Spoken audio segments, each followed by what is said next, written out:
This is called Snake Alley for reasons, for obvious reasons anyway, that I hope we don't find out about.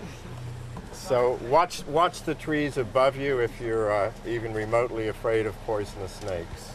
Entrepreneur John McAfee built his fortune in California's Silicon Valley and lost it almost everywhere else. His story weaves through not one, but two bubbles that defined our economy over the past decade. All right, get ready for some serious Heart of Darkness here. Today, he navigates the jungle waters in the tiny Central American country he calls home, Belize.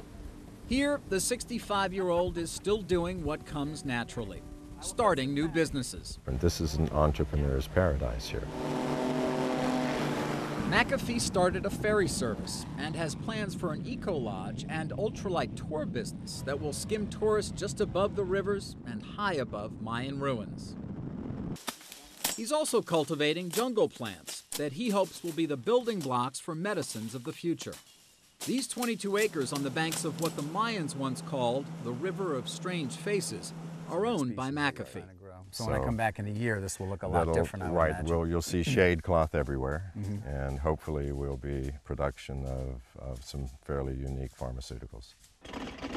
You've probably never heard of John McAfee, but chances are you've seen his name here. McAfee antivirus software is on more than 100 million computers around the world. McAfee built the company in the late 1980s and took it public in 1992. 2 years later, he left.